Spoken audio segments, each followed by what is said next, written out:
Hey everyone, Drew, Creekmur Wealth Advisor with Creekmur Wealth here. Hope you all are doing well since the last time that we chatted. In today's 5-Minute Finances, we're going to talk about a cornerstone of good financial health, and that's an emergency fund. I'm sure a lot of you have heard that the general rule of thumb is that you need to have somewhere in the range of 3 to 6 months of a living expenses held in cash at all times. Now that 3 to 6 months, let's kind of walk through what that looks like. Let's say you need $5,000 to meet all of your household needs and basic living expenses. Well, that means that if you're going to have 6 months of expenses on hand, you need to have about $30,000 set aside in an easily accessible location to assist if you lose your job or you have a major expense come up like a car breaking down or a water heater going out.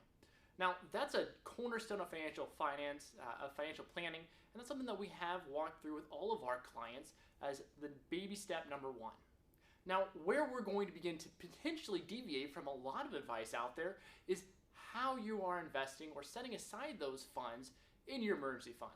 As we all know, interest rates right now are at historic lows, and they're really going to be held down for at least the next couple of years by the Federal Reserve and the United States government in an attempt to stimulate our economy as we recover from the COVID-19 lockdowns.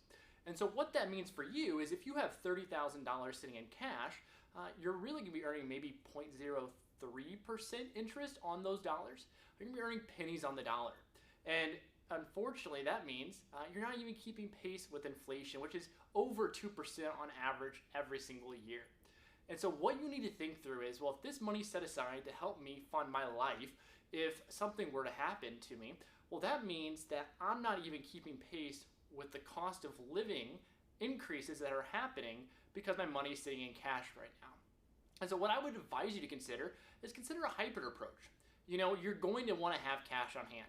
I typically say if you need $5,000 to live, you need to have about $15,000 held in cash. That's enough money that if something serious does come up, you'll be more than fine to be able to handle those expenses and those needs without having to take a personal loan out or use a credit card to finance those expenses. With that other $15,000, I advise my clients to open up a brokerage account. Now, this is an account where you can put as much money as you want into it. You can take as much money as you want out of it.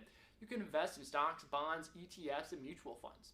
And what we advise our clients to do is to use our most conservative asset allocation.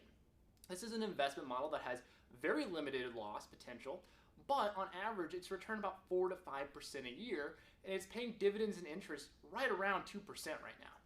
That's going to give you a much better bang for your buck in those extra $15,000 than what you're getting right now in your bank account. And so what I tell my clients is consider the hybrid approach. If something does come up where you need $25,000, you can take 2 to 3 days, have those funds transferred from your brokerage account into your bank account, and you'll be fine. The chances of a situation like that arising are very slim. And if something does come up, you have the ability to get your hands on all of your funds on your emergency account very quickly. So what I would advise you guys to do is think through your personal situation. Look at your job. Look at your household income. Is it fairly consistent? Then look about how much cash you have on hand. And if you do have excess funds sitting in cash, I would advise you to consider that hybrid approach. 50% in cash, 50% in a low-risk investment model inside of a brokerage account. If you have any questions about this approach or just about emergency funds in general, we would love to talk with you. Don't hesitate to reach out, shoot us an email, give us a call, and we'd be more than willing to walk through all of this with you. Once again, thank you for your time. We look forward to talking with you soon. Have a good one.